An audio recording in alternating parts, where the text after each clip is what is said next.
Good evening. Good evening, everyone. I'm Mark Bartlett, the head librarian of the New York Society Library. Welcome to the library's members' room.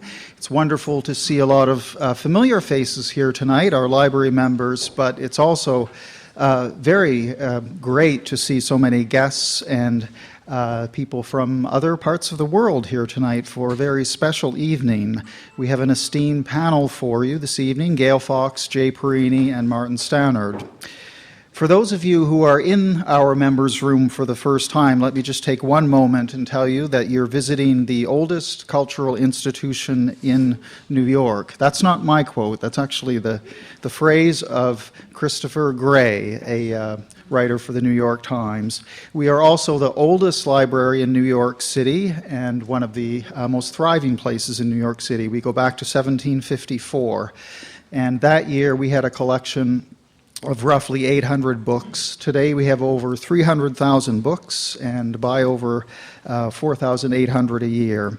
We are now in our fifth home here at 79th and Madison. We have over 3,000 members, and we pride ourselves in providing quality services to both readers and writers. We host events like this evening's, book discussion groups, exhibitions, a children's library, writing groups, technology classes, and much, much more. Tonight, we are here for a special evening. We are celebrating one of the world's most gifted and important authors, Shirley Hazzard. This is a very special occasion for the Society Library, as Ms. Hazzard has been a trustee of our library since 1974. She's a good friend and colleague of many of us in the room. In 2010, we were very proud to present an exhibition, Literary Lives, the World of Francis Steegmuller and Shirley Hazzard, in the Peluso Family Exhibition Gallery outside. And it was curated by our head of exhibitions, Harriet Shapiro. We are really happy tonight that Shirley Hazzard is able to be with us, so please do give a warm welcome to Shirley Hazzard, who's in our front row.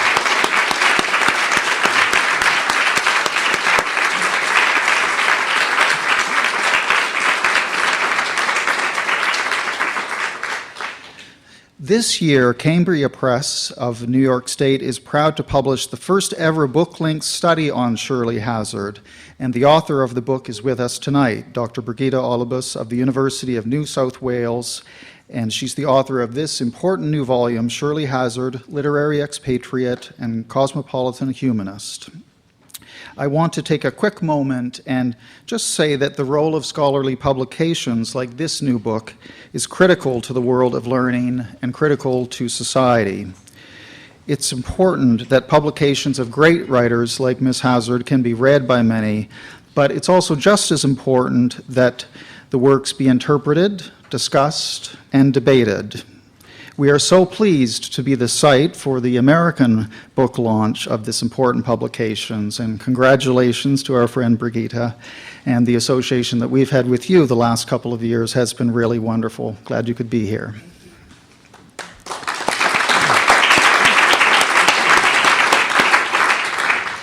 It's now my honor to finish by welcoming a very special guest, Mr. Philip Scanlan, the Australian Consul General here in New York. Mr. Scanlan's career spans enterprise education, public policy, NGO entrepreneurship, and diplomacy. He has more than 25 years of global experience in chief, senior executive, and chairman's roles. In 1992, he founded the bipartisan Australian-American Leadership Dialogue, described publicly as the most significant exercise in private diplomacy to come out of Australia. He is a fellow of the Australian Institute of Company Directors, a long-standing member of the YPO-WPO Global Enterprise Network, and he's served on the Business Council of Australia and on the board of AsiaLink. He's also served on the Fulbright Board and was inaugural chairman of the Sydney Institute, Australia's premier current affairs forum. As Consul General here in New York, he has continued to strengthen the platform of engagement assembled by his predecessors through a range of initiatives. Mr. Scanlan is a graduate from Sydney University, and he holds master's degrees from Oxford and Harvard's JFK School of Government. So please welcome Philip Scanlan.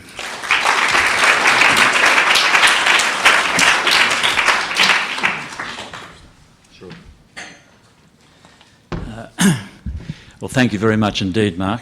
And I've had the pleasure of conversation with a number of your esteemed members, all of whom tell me how lucky the library is to have you. So congratulations on the work you're doing.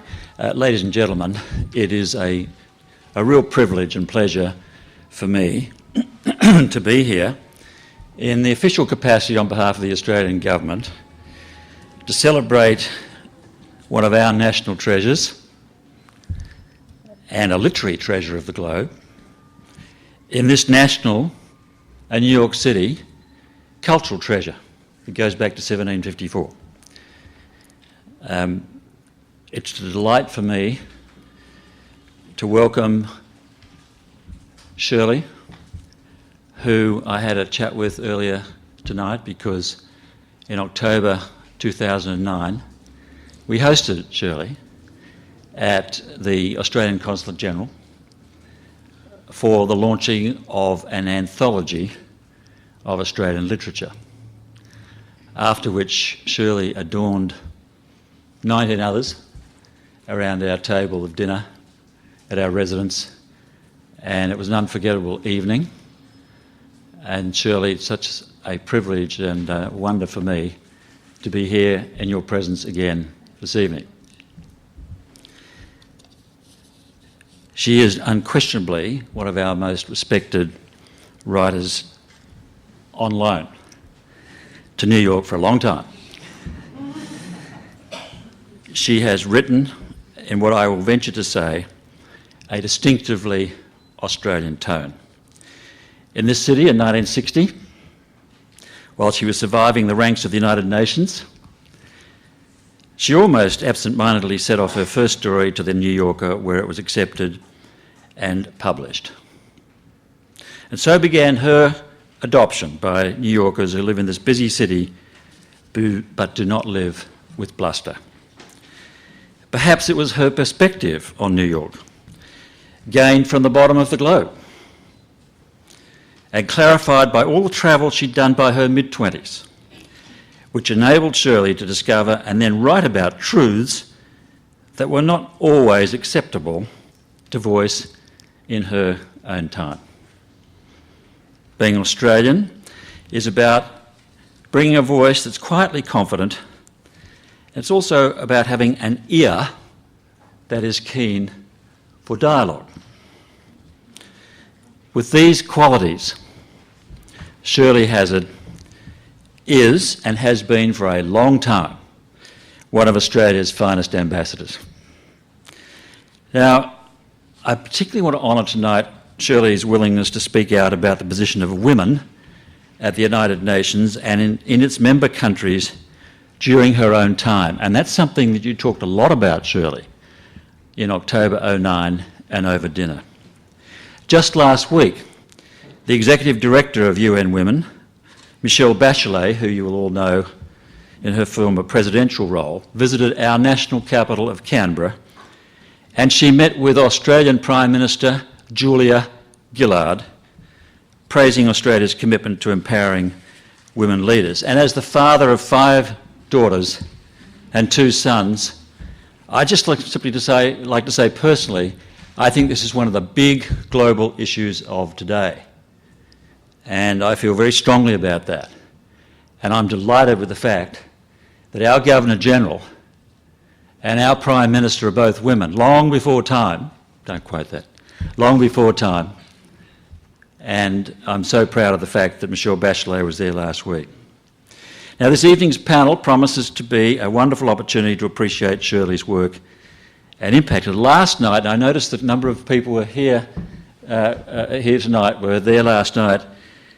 We had a wonderful panel that talked about Patrick White, as well as Shirley, The Eye of the Storm, and earlier this week we had the New York premiere of the movie Eye of the Storm by director Fred Shepsey, and with a number of Australia's predominant actors and actresses, Geoffrey Rush, Judy Davis, in concert with their global peers like Charlotte Rampling and so on. People like Meryl Streep and others were there. It was a fantastic night. And this being the 100th or the centenary of Patrick White's birth. I'd also like to wish all the very best to those taking part in the symposium at the Herman Centre at Columbia over this weekend. And Brigitta, congratulations. Ladies and gentlemen, please join me in applause for Brigitta Olubas and her panel.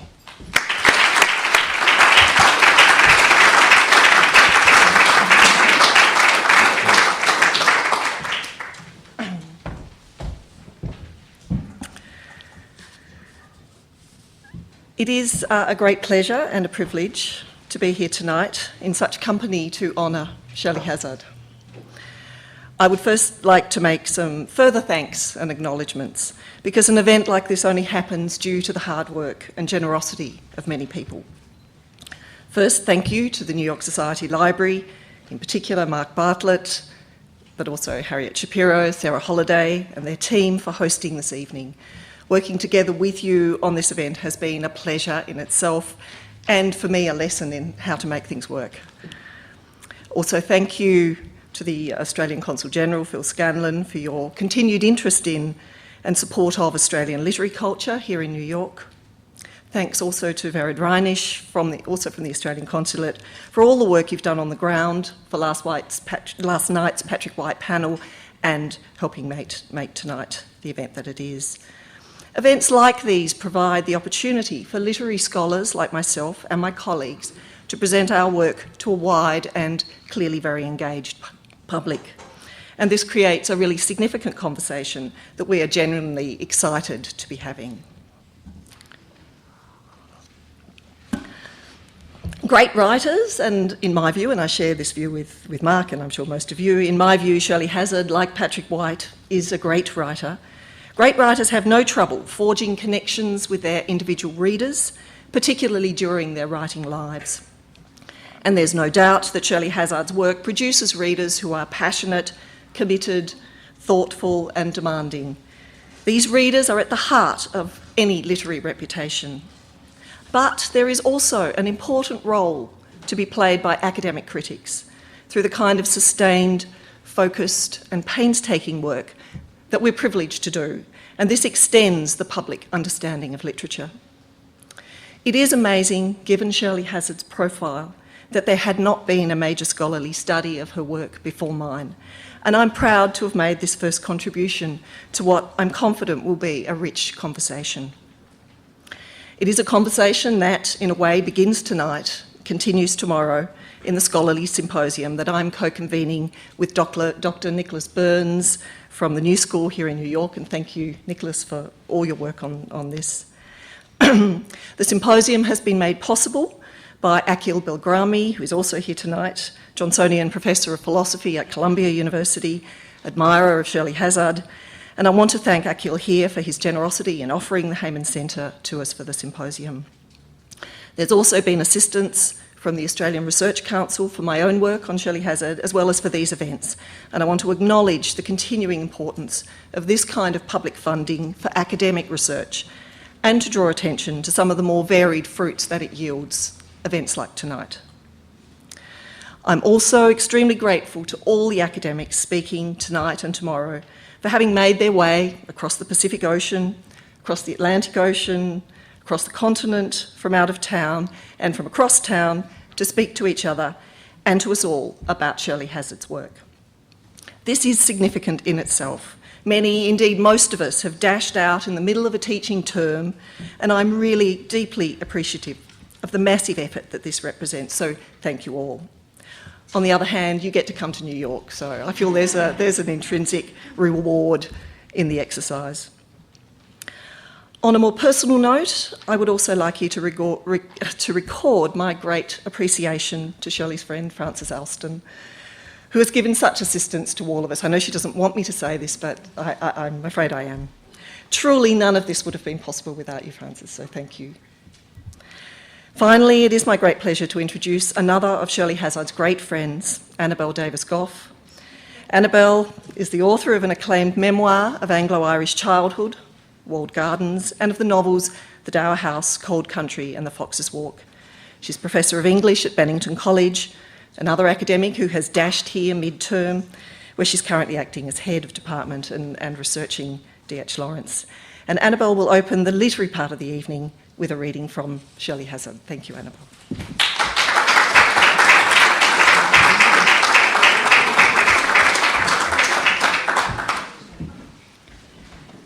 Thank you, Brigitta. I don't quite recognise that description of my modest enough job, but it'll be encouraging to think of it like that.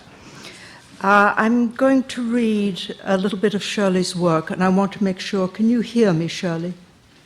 I can only just hear you, and I don't want to miss any compliments. Yes. Just volume up a little bit. Up, yes. All right. May I move this? Thank you, Ben.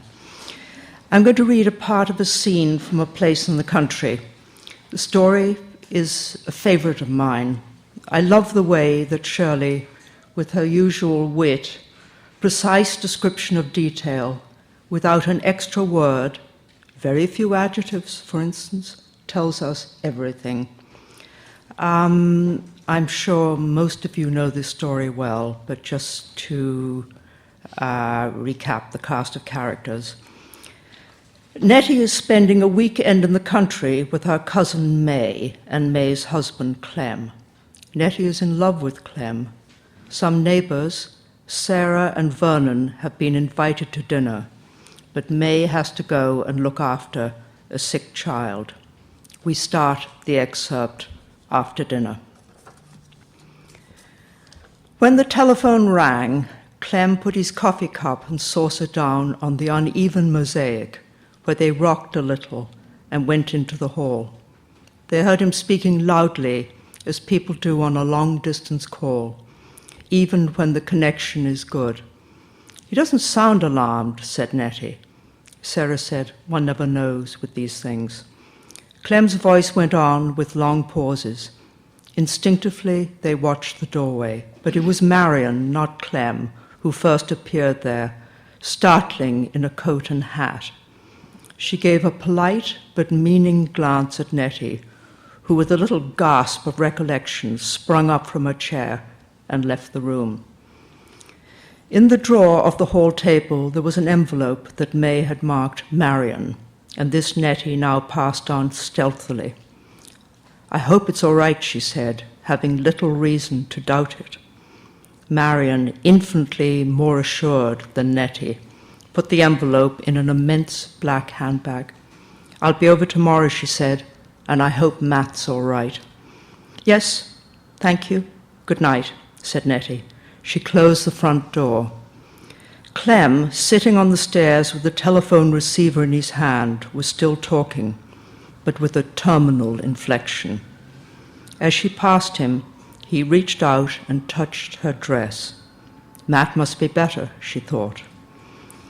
When she came back into the living room, Vernon was leaning forward as if he had been speaking earnestly. Sarah, Nettie noted, looked confused. Nettie did not sit down, but started to assemble the empty cups on a tray. Let me help, Sarah said, taking up the coffee pot. Don't bother, really. I'll just leave them in the kitchen. Nettie was halfway to the door. Matt is better, said Clem, appearing in the doorway. It's a throat infection, apparently. I knew it, Sarah said. His temperature is down. I'm so glad. The coffee pot waggled slightly. Perhaps I should have spoken to May. What is she planning to do? She's going to call me in the morning. It depends how he is. She may stay there a day or two. Nettie took a firmer grip on the tray and walked down the corridor. Be careful, she said over her shoulder to Sarah, who at once followed her with the coffee pot. There's a step. She pushed open the kitchen door with her elbow. Can you find the light? On the left, thanks. The light fell, dazzling, on aluminum saucepans and a huge white refrigerator. Just put it anywhere. I'm not going to wash them tonight. Sarah kept the coffee pot in her hands, but came across the room. Nettie, she began, with as much solemnity as haste would allow, we would be so pleased if you would come home with us. Nettie put the tray down carefully by the sink. Taking up the sugar bowl, she walked past Sarah and put it away in a cupboard. Because of the ants, she remarked apologetically. She returned to the sink and started to pour away the dregs from the cup. I don't understand, she said. Blankly, she felt this to be true. It was her own stillness she did not understand. Sarah came and stood at the sink, so that it was impossible not to look at her. She had a flushed, uncomfortable expression, and Nettie noticed that her eyes were not only pretty, but even kind.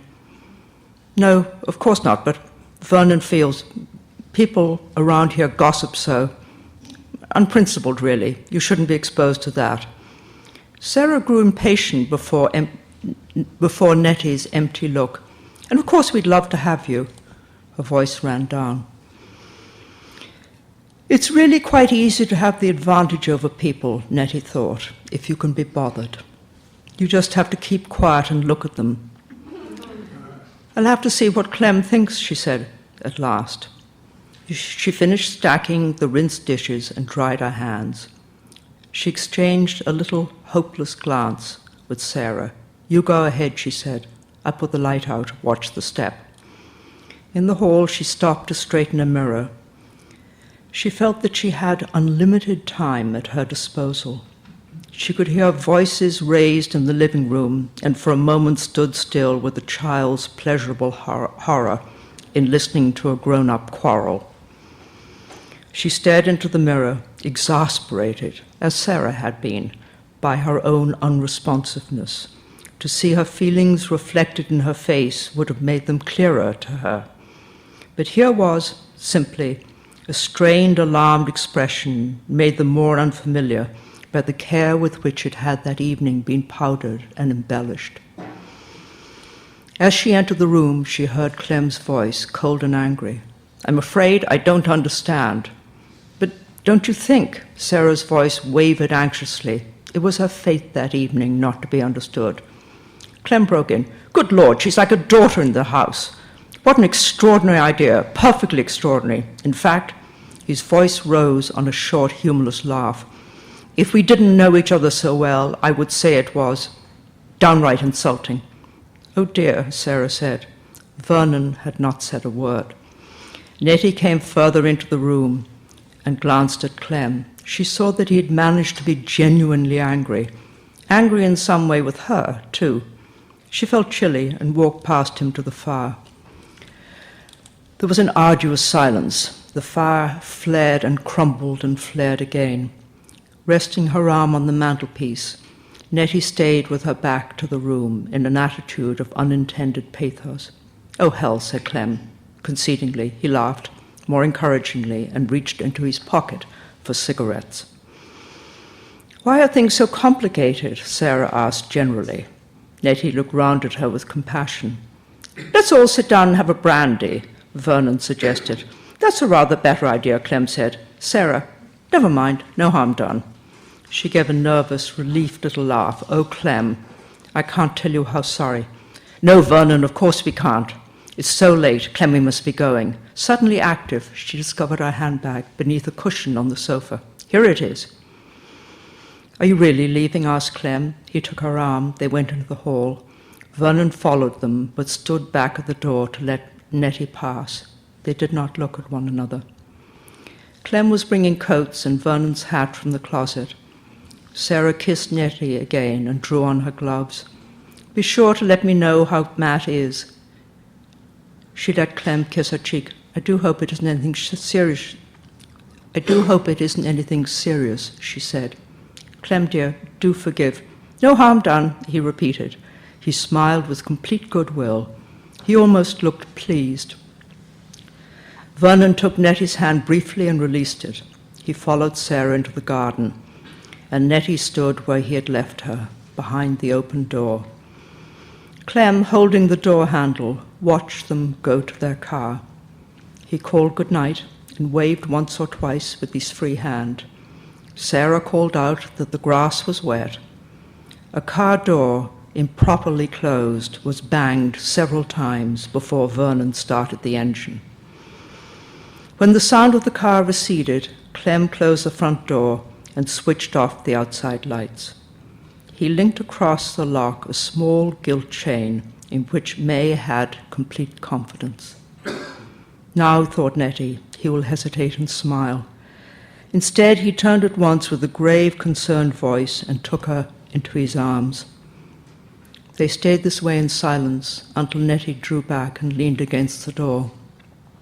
Clem moved forward slightly, holding her with his left hand and supporting his right on the panel above her head. "Don't shake," he said at last, speaking into her hair. "It isn't complimentary." His left arm tightened. She felt him smile. In fact, if we didn't know each other so well, I would say it was downright insulting. Thank you.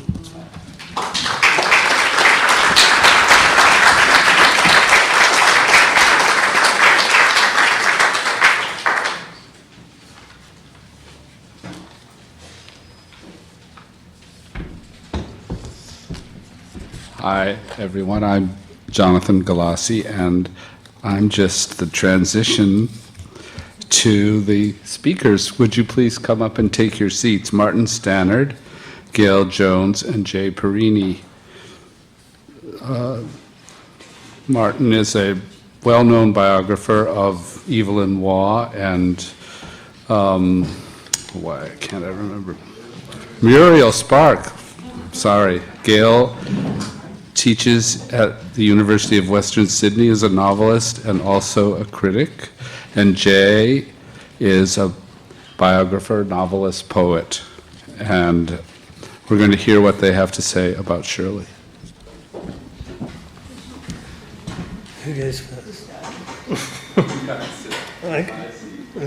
Shall I go first? Right.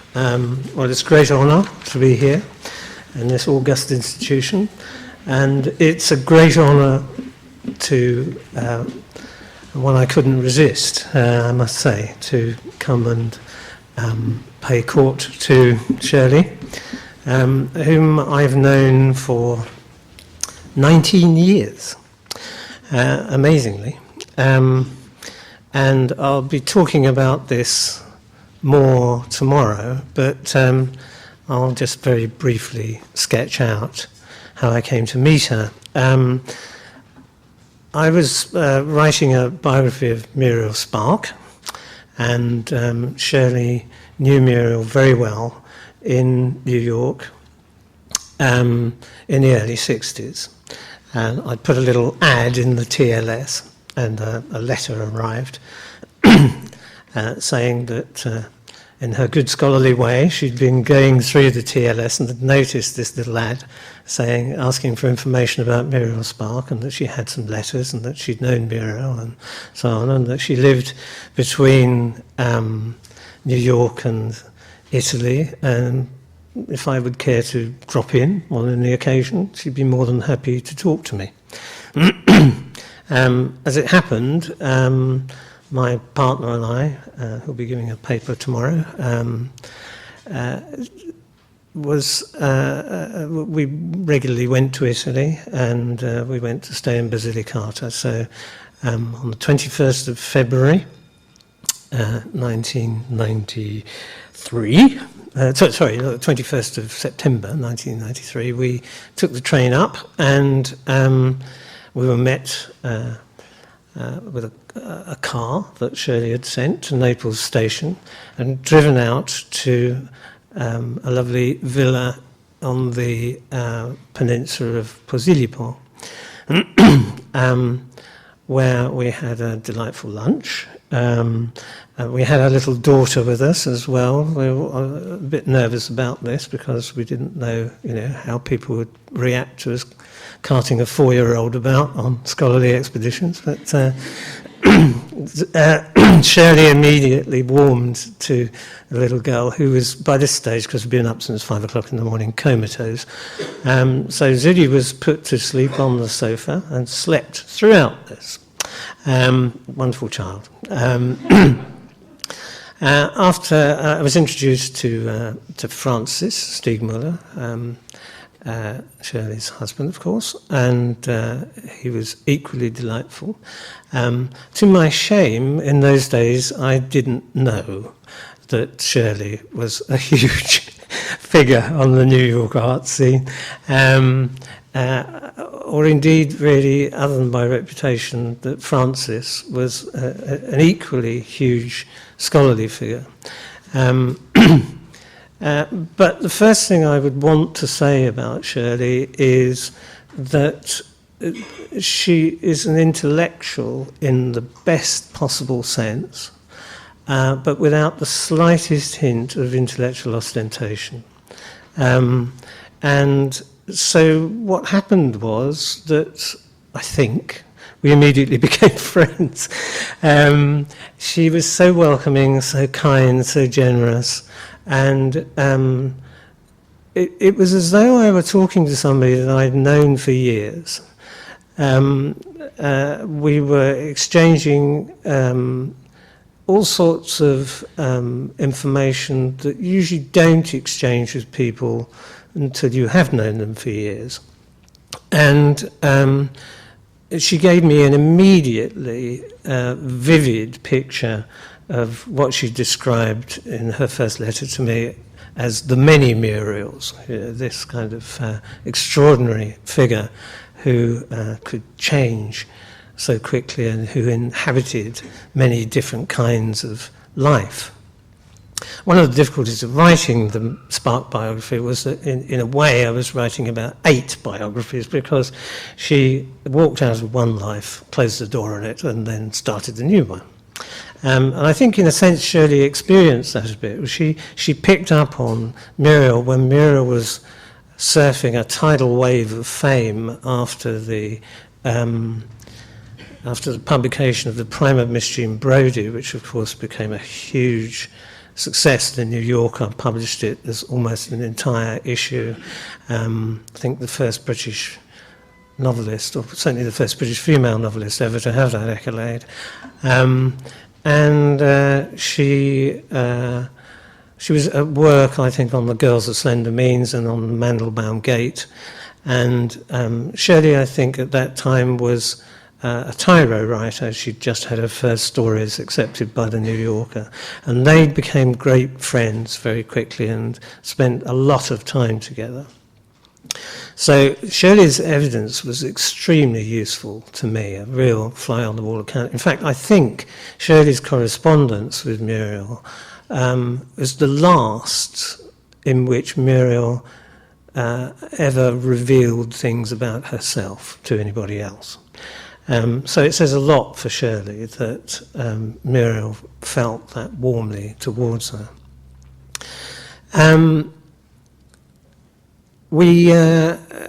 So we had this first meeting, and then I met her again in New York the following February, when I had the privilege of visiting her in her apartment with Francis's amazing collection of paintings. I couldn't quite believe it, you know.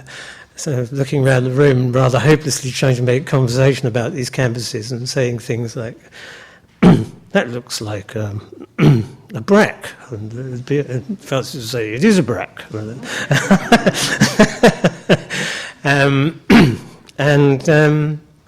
again, a very, very happy and productive time. One of the things I think, I'll finish with this, that immediately struck one, that was that Shirley was not just an intellectual in the best sense of the word, and obviously a great creative artist, but she was a wonderful human being. I was, a nobody, but she didn't treat me like that. She treated me with great respect, and treated Sharon with great respect. And the remarks that were made earlier about Shirley's concern about women's rights were immediately apparent. Sharon, my partner, had just published a book on women writers of the First World War.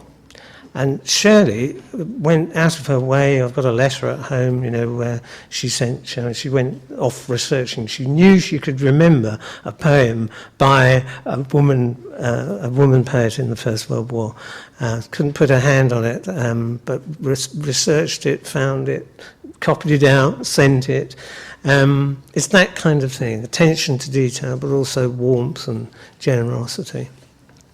The only thing I ever heard her, or the only person or institution I ever heard her speak ill of was the United Nations. I couldn't quite work out what all that was about, but maybe that's just my ignorance, of course, at the time.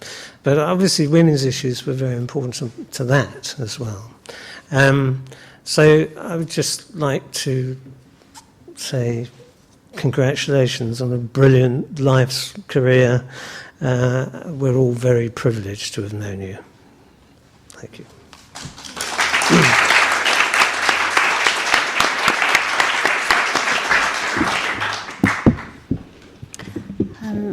I have to join the panel in expressing deep gratitude for the opportunity to honour Shirley Hazzard. Okay, I'm very, very privileged to be here to honour Shirley. I'm speaking tonight as a novelist and as an academic and as the only Australian on the panel.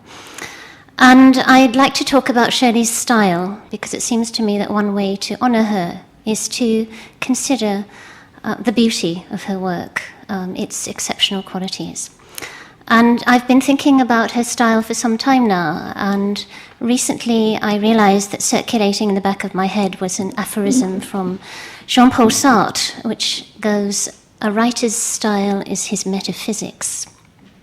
And this seems to me to say that within a style is embedded ineluctable relations of inner and outer and space and time, of the constitution of subjectivity or consciousness, of social relations, and because it's Sartre, also a kind of existential site in relation to things like power, agency, history, and so on. So I thought I would just talk about the metaphysics of Shirley Hazzard's style, such as I believe it to be, because it seems to me that there are many admirers of the text, the textuality, the dense and perfectionist textuality of her work, and that those of us who admire her work, and we are legion, often admire the sort of imagistic exorbitance, the quality of audacity, of ingenuity, of bold excursiveness that exists within Shirley's work. So this is something I think that she shares with Patrick White. I'd like to think it's a kind of native Australian writerly quality, but alas, it's not. Only a few of the very gifted have this quality, I think. But often this linguistic felicity and originality that we see as distinctive in Shirley's work comes accompanied with a kind of wry, oblique social critique, and it's that combination that particularly interests me. We know that she's sassy and wise and clever and in all of these things, but there is also this wry quality that's worth investigating as a kind of metaphysical quality, I think. So what I've done is choose two pieces of writing which I'd like to read, not in a professional way, in order then to just say a little bit about how I think they're working. So there is this very extravagant, sometimes showy, fabulous quality to the writing, but there's also another kind of writing which is reticent, which works by, I think, withholding, by a kind of quiet, abstracted quality, almost a quality of rarefaction, I think. And so the first piece I want to read to you is of that quality, is one of these quiet pieces. This is an extract from the evening of the holiday. It's a scene where, if you know the novel, where Sophie and Tancredi have gone for a walk to a fountain. Sophie has reached into the fountain and the bracelet has slipped from her arm and she has to retrieve it.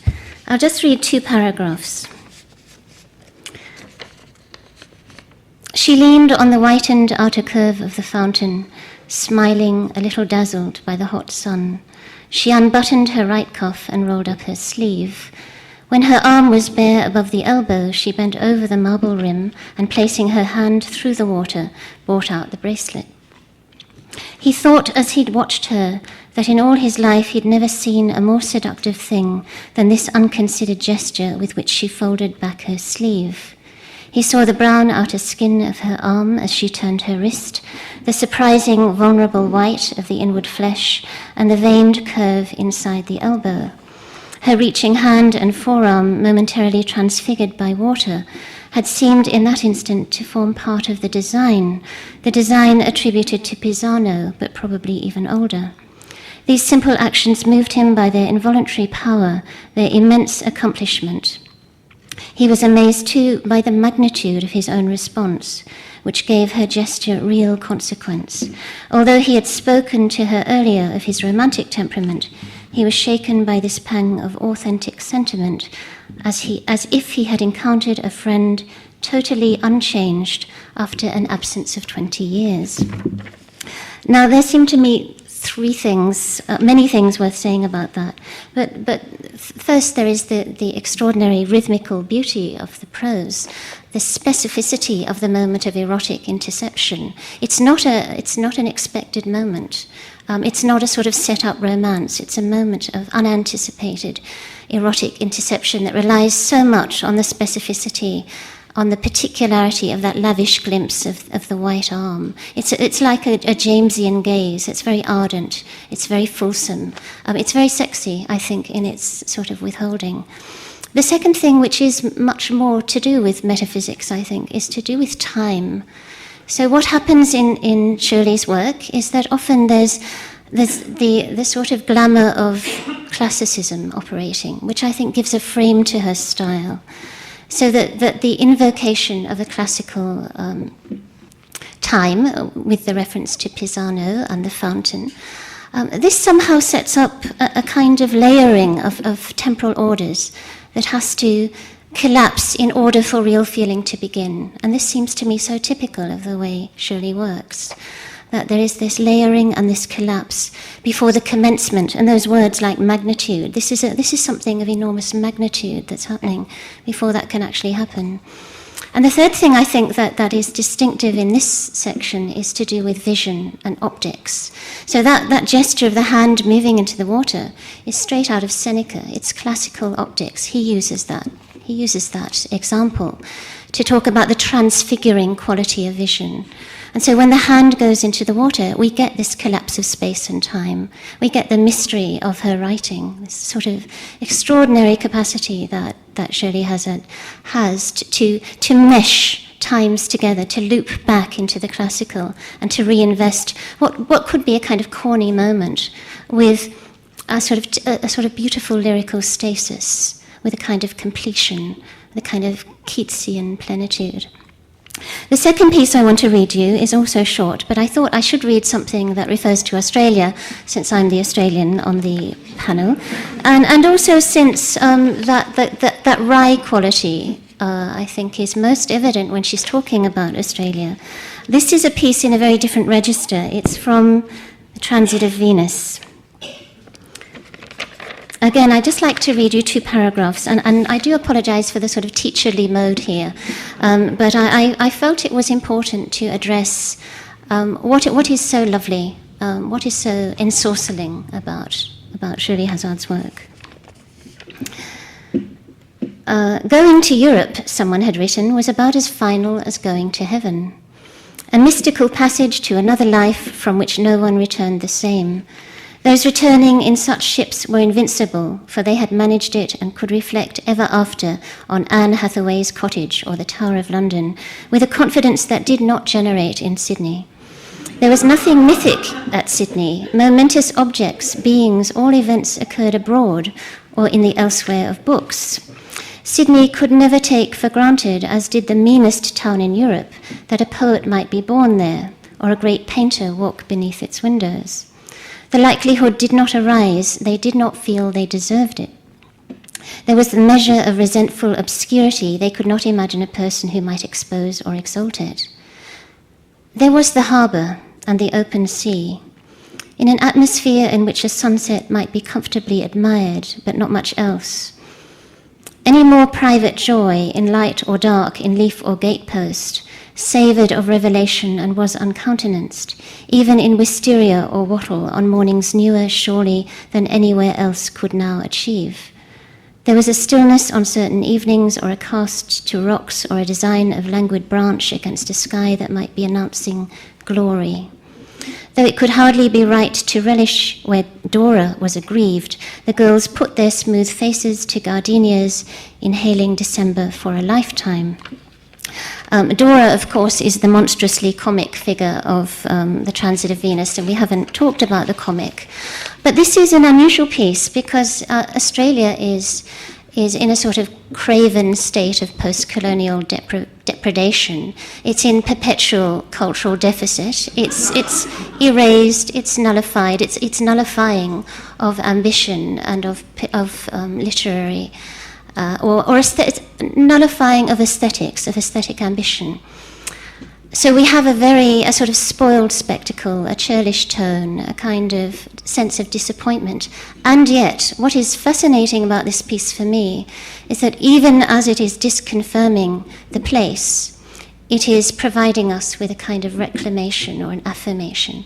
So that the fascinating thing is that I think that for me, Shirley Hazzard is enormously interested in the persistence of sensual pleasure and in the way in which there are things that, despite the calamities of history, that persist as a form of joy that come from childhood.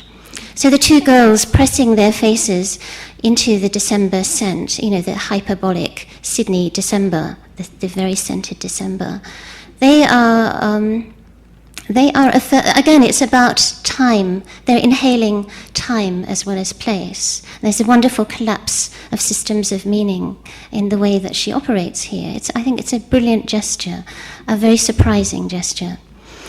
And the last thing I'd like to say, because I think my 5 minutes are up, is that thinking again about Sartre, I don't know whether that quote came from Saint-Genet, his book on Genet, or from the book on Sartre.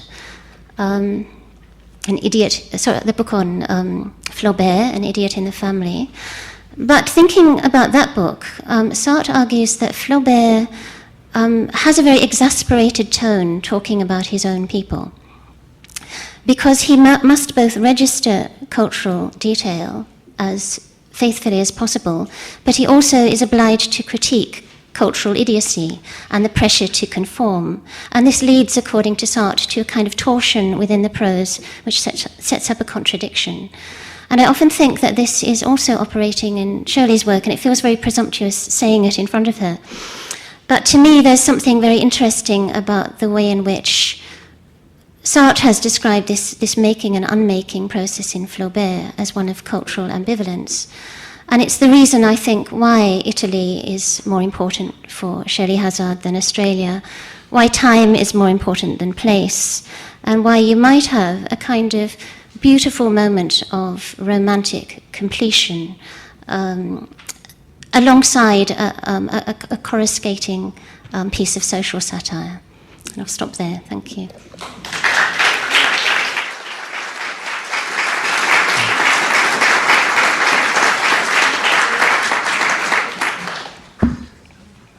Let me see if this is working. It is. I'm delighted. Thank you, Gail, and thank you, Martin. I'm honored to be here tonight to celebrate Shirley Hazzard and her remarkable achievement over so many decades. She's true. How these things happen. I sat down the other day and I wrote this rather academic and tedious spiel, which I'm going to just ignore, because I think that would be more sensible listening to these lovely extempore comments. And I'll just speak for 5 minutes. I think better to speak from the heart, because I feel very passionately about the work of Shirley Hazzard. I think she is a truly great world novelist. When I was just last week looking at the New York Times bestseller list, and you see the novels listed, and I always love the one-sentence descriptions of the novels. And you see over and over again, they're either people chasing each other around and killing each other, these tedious third-rate thrillers, or tedious fantasies of one kind or another, or the more literary works where they're described as, over and over again, the one phrase description will be trouble in a Midwestern family. And one would never see a novel by Shirley Hazzard which could be described as trouble in a Midwestern family. And there's such a relief in that, just for a start. Not that I don't feel sorry for all those poor people in the Midwest. But in many ways, I think what a novelist's job is, on some level, is the imagination of reality.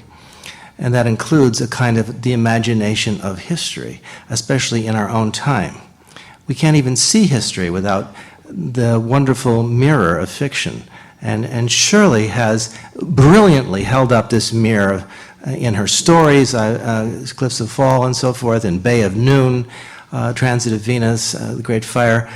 These are treasures of literature written in English. They're treasures of world fiction. And in these works, she has actually done something that very few novelists in the post-war era have done. Essentially, taken a global view of reality and mediated this global view, often through an incredibly intelligent narrator or character. I mean, when you think of Jenny in The Bay of Noon, you think of the Bell sisters in Transit of Venus, you think of that marvelous Helen and Leith in The Great Fire. These are superbly intelligent creatures. And never for 1 second, not only does Shirley Hazzard never talk down to her reader, she lifts us up in the most spectacular way. My favorite of her books really is, although I love them all, is probably The Great Fire. And partly because I was on the National Book Award Committee that chose it for the award 2003, and I was a passionate supporter of that novel. I remember coming into the meeting saying, we've been all sent 400 novels, and there's only one novel in the whole batch. Created quite a gasp. But I passionately defended this, and to my amazement, everybody said, oh, you're right.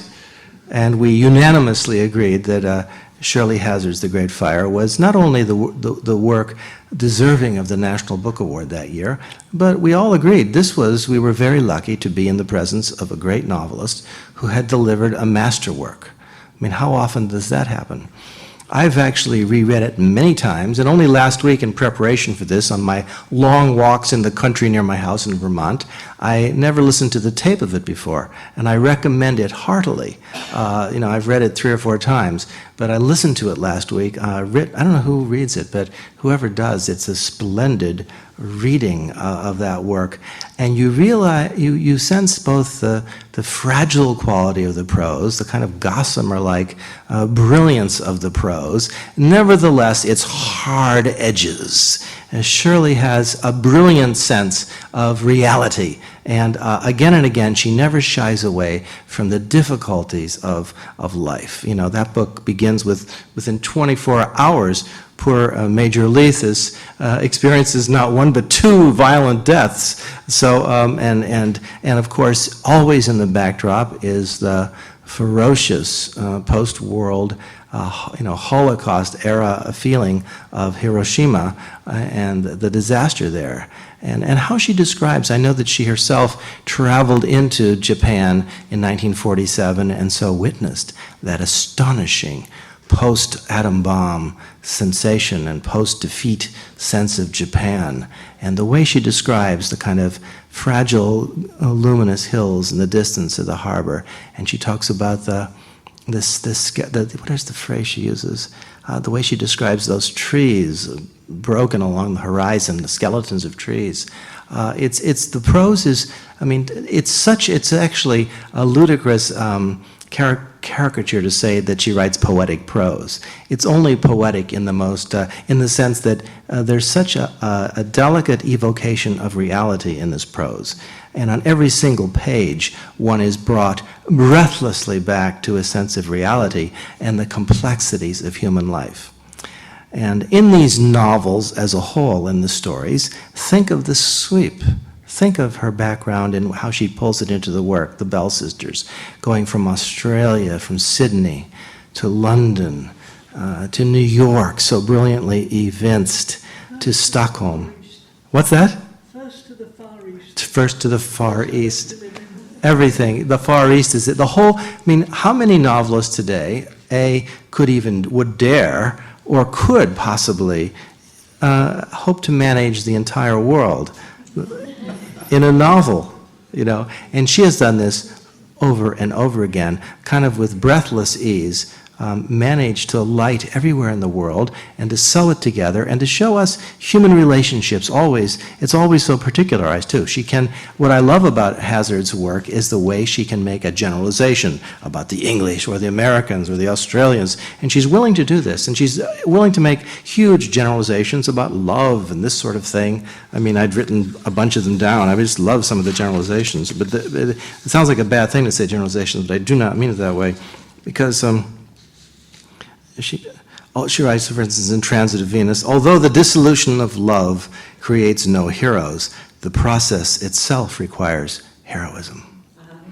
That's the kind of thing. I mean, astonishing truths which just keep coming at us, and yet the particulars of human experience. Another phrase I just drew from Transit, pain rose up from her thorax and descended like sheets behind her eyes. It's that kind of particularization. I mean, we've all felt pain on that level and understood those sheets falling behind our eyes. And I just feel like when I read Shirley's work, again and again, I feel like I'm brought into the presence of reality. It's mediated through her brilliance and of her imagination and her language. But I feel like, you know, she's making wholes over and over again, taking disparate experiences and shaping them and making new wholes. So this is the greatest gift that a writer can give to a reader, a sense of reality, mediated through language, which is, you know, she summons a vision again and again and declares it pure. And that's what's happening in these great novels. I love, especially having spent 30 years ago, I met Shirley when I was living in Naples myself and in Capri, and I just think she's done such wonders with Naples in her work. You can't even begin to describe. I love what she says in one of her books. She writes of Naples, the question is, what is it? Took on here an aspect of impertinence. One might only learn what it had successively been. And she does this kind of thing again and again. She takes us through the piazzas of Naples, into the grand salons. She takes us into the alleyways. She takes us, but into the characters, especially foreign characters coming in and meeting Italian characters, and the endless confrontation of various cultural entities in her work somehow generates a sense of fullness and a feeling that the world is somehow in your palm, and that for a brief passing moment, you feel like you have understood something. And rarely does that experience happen to readers, and so it's with huge gratitude that I say, congratulations, Shirley. You're one of the greats.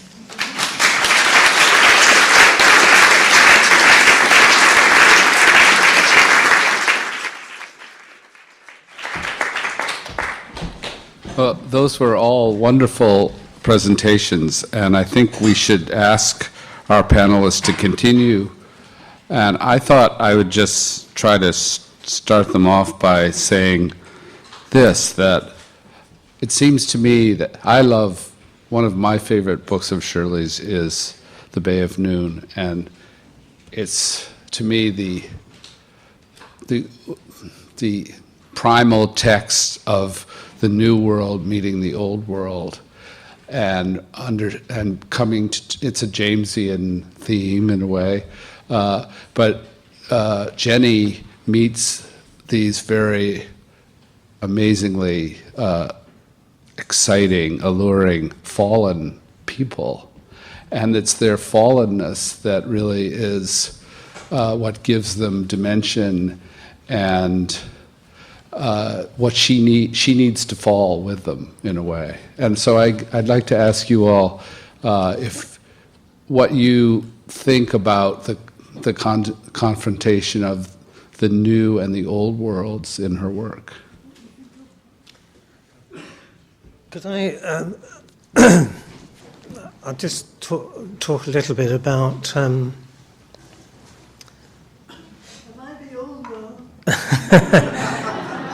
This isn't so much about, well, it is about Shirley. It is about Shirley's work, but it's also about a very interesting conversation that we had when we first met.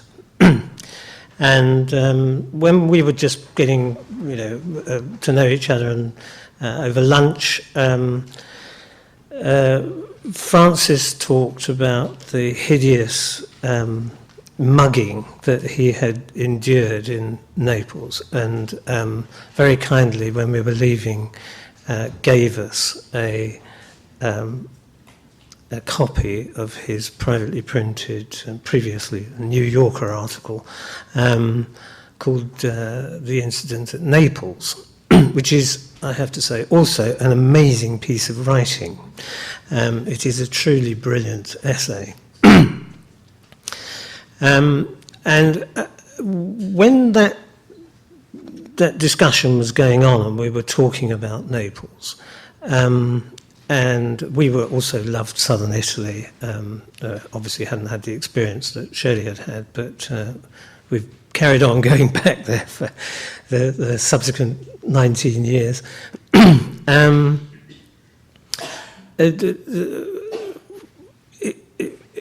An incident that had happened to Sharon came into play, where she had been in a taxi in Naples, log jammed in football traffic, and the taxi driver, trying to do his best to get her to the airport, had driven up some byways and got stuck. At which point he lit a cigarette. And although I was a smoker for years and Sharon put up with it, she's not someone to sit in a cab with somebody smoking in the front. So she wound down the window. And one of the famous snatchers came up on a motorbike, put his hand through the window, snatched her satchel, and with it went her tickets, her passport, and all her money. And the point about the story was that the taxi driver, who up to that point had been a kind of a streetwise thug, suddenly transformed into a citizen and took it upon him to drive her to the police station where she could make her statement and get a typed and signed statement as to what had happened. Then drove her to the airport. She had no money. This is all a matter of some hours. Went into the airport with her, explained to the people in the airport what had happened, with the result that she was able to board her plane with no identification whatsoever and get home safely. Now, the point about the anecdote was that the mugging itself, if you can call it that, was something which might make you hate the place. And it is a dangerous city. You feel the danger as soon as you come into the centre of it. You're walking through Piazza Garibaldi, you feel you have your life in your hands, but and certainly you have to have your money in your hands, that's for sure. The point about the anecdote was this dual nature of the Neapolitan.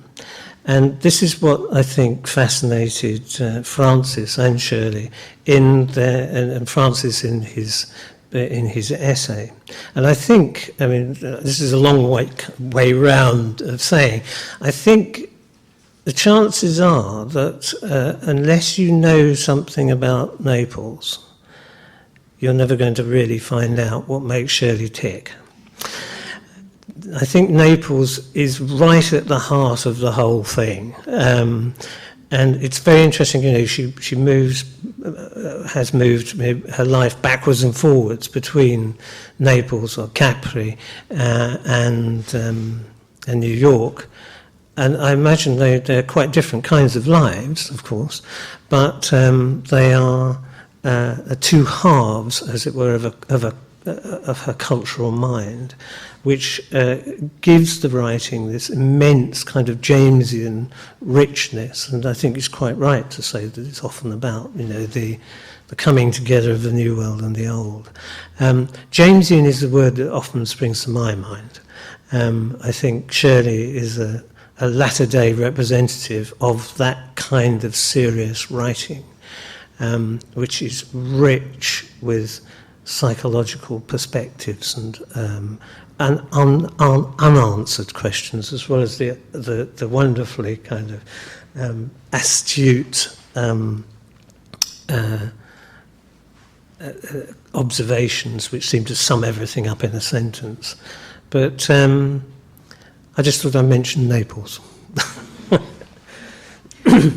Well, I don't have personal anecdotes of knowing Shirley because I hadn't met her before, so I only know Shirley through her writing. But I cannot think about Naples without thinking about Pompeii. And it seems to me that it's the radical proximity of death, catastrophe, the sort of monumentalism, the degraded, moving monumentalism of Pompeii that enters the work on Naples for me. I mean, if you remember the novel, the Bay of Noon opens with a plane crash. It opens with a sort of displaced death. And there's something about, I'm very charmed by Naples. I find it a very beautiful city. But I went to Naples in order to go to Pompeii and to get a sense of what it might mean to live in adjacency to calamity, to the constant reminder of world historical calamity. And there's a scene in the novel in Tuscany, the evening of the holiday, in which a lot of urns are smashed in a storm. I don't know if you remember this. So it's about antiquity and the old world actually not entirely preserved and safe, but always under threat by inclemencies of different kinds. In the Bay of Noon, there's also an interest in the sort of Jenny goes to flea markets and picks up random objects which seem to her to crack open time, to bring the past back to her. And I cannot help but think of Antonioni, the movie L'Avventura, because of course that novel is also about Italian neo-realist cinema. And there's what I think is one of the great moments of cinema, where an urn is brought up from the ocean. Someone looks at it with contempt and drops it, and it smashes. And so I think prose writing that investigates that relationship between time, subjectivity, and human meaning, in order to retrieve something precious and hold on to it, seems to me what those Italian novels are doing. So I've recently reread all of Shirley's work because I'm speaking at the seminar tomorrow. And I found the Italian novels surprising. It's been a long time since I've read them.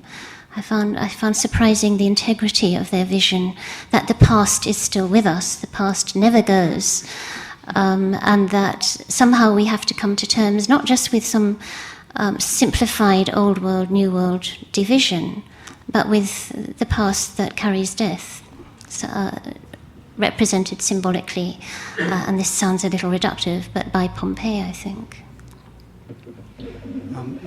Gail brings us back to Bay of Noon and that amazing opening with the lost plane. And then the wreck of the plane is discovered on the flanks of Vesuvius, snow cone, and I love it in when the narrator in the novel says, no one had expected the wreck to be discovered so close to home. And I've always thought that was in many ways the kind of symbolic phrase which could describe all of her work. Shirley Hazzard casts her narratives far and wide, but in many ways the wreck is always close to home. And I think, and this is not as far as you would imagine from the initial question that John Galassi raised, I think this Henry Jamesian theme is both there, and I think it's the obvious place to begin thinking about Hazzard's work. But I would note, I would actually want to trouble that for a moment.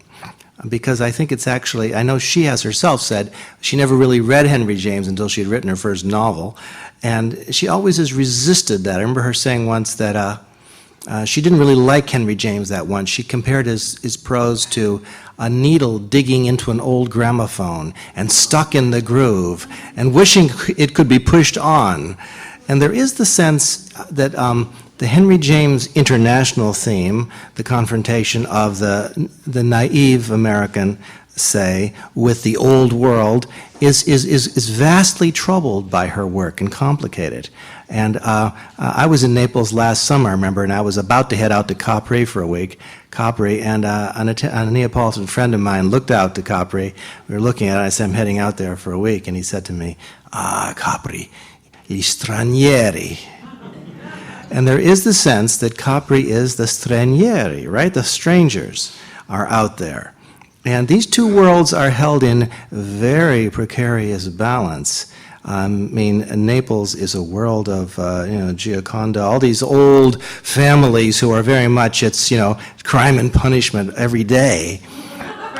And Capri is a world where, for generations, Germans especially, but, Swedish in particular, the English, Norman Douglas, Americans have, and the English, of course, have come and gone, and the striations in the cultural landscape are so vivid, and it's a palimpsest as well.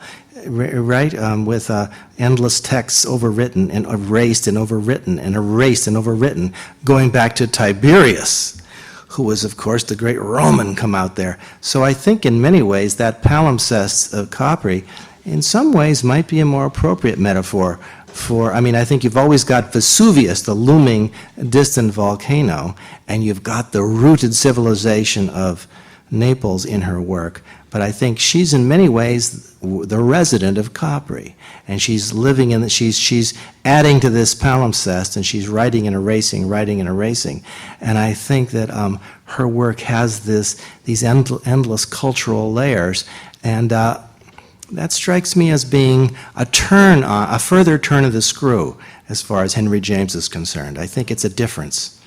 I think listening to this. Yes.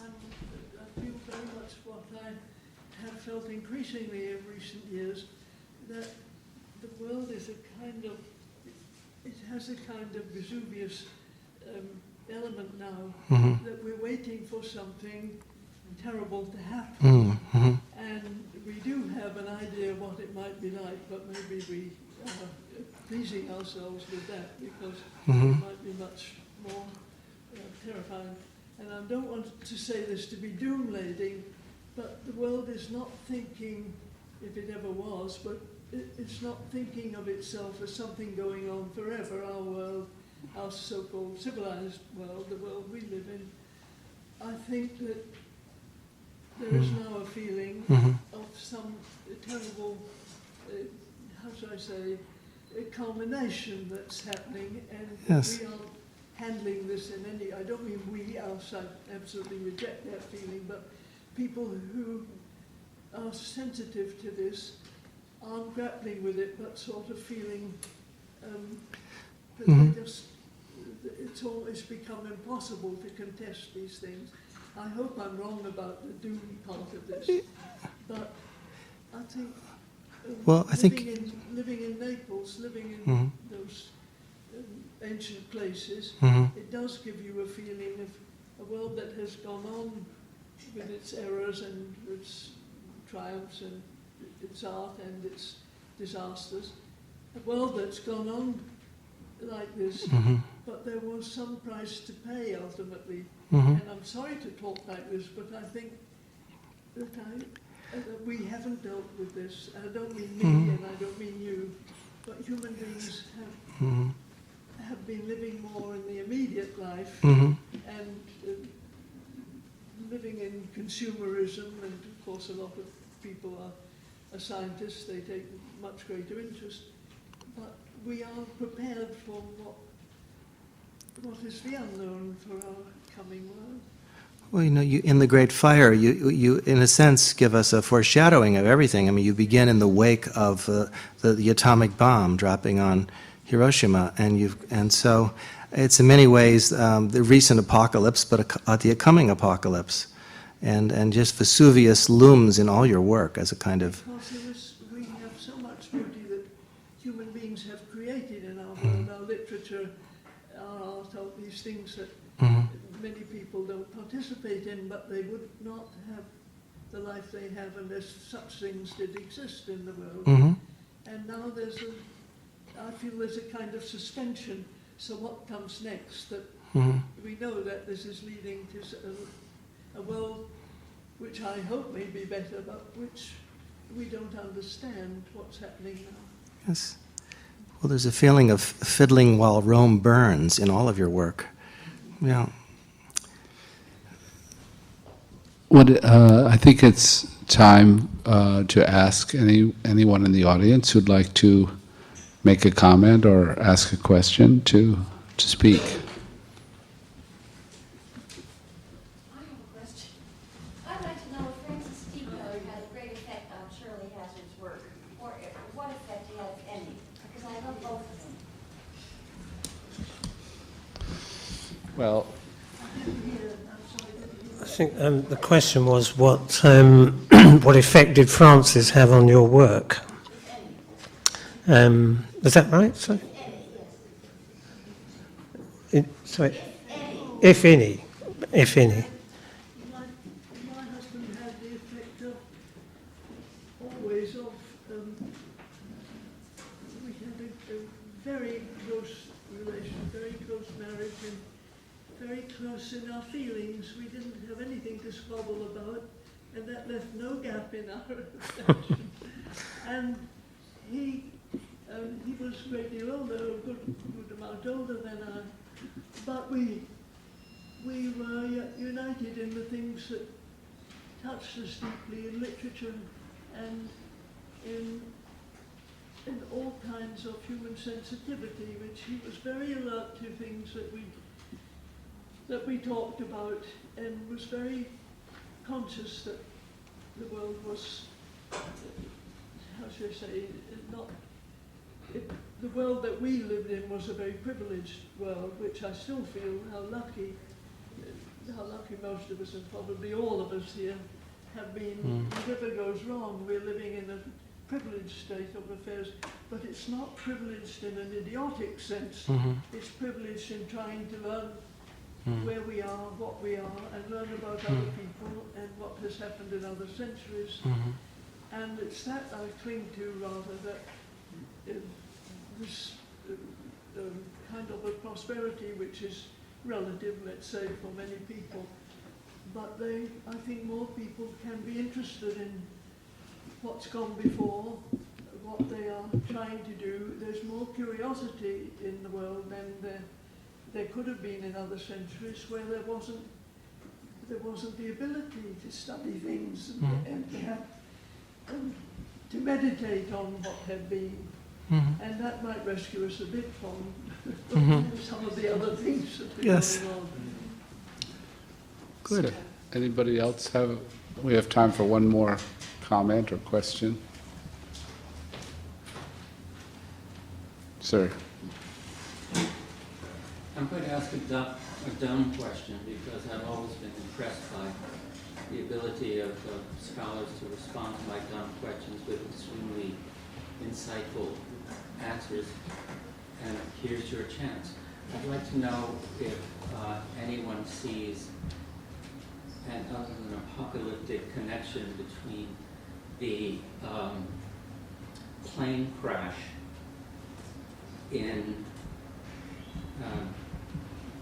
Bay of Noon and the plane crash in the Transit of Venus. Or the plane crash in the Great Fire. That's another, they connect. Yes. Gail, will you say something?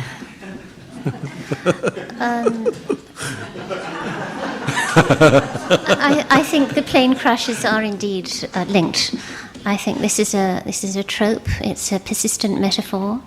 And I think the interesting thing about the Great Fire is that Leith is not on the plane that crashes. So there are always things going wrong in the world. There's always this sense of the precariousness of what we have and of those we love. And what is moving in the Great Fire is that the moment when his friend realizes that Leith was not on the plane that crashed. So that there is this sense of, I don't like the word apocalypse. I think that's a rather troubling word. There is a sense of the omnipresence of death in Shirley Hazzard's work, but there are also things and people who are saved. And that I find that very moving, that she considers the drowned and the saved, the crashed and the... I don't have a scholarly answer to your question, I'm sorry. That's, Well, it's now my job to thank everyone for coming tonight, and of course thank our panel and Jonathan for doing a wonderful job hosting, and Annabelle for beautiful, beautiful reading. It's also my job to sell some books. So please do go outside. The corner bookstore is here, our friends from the corner bookstore, and they're happy to sell you a copy of a number of books so you don't have to go home without some reading tonight. And if I could encourage you to do one thing, it would be to go home and take one of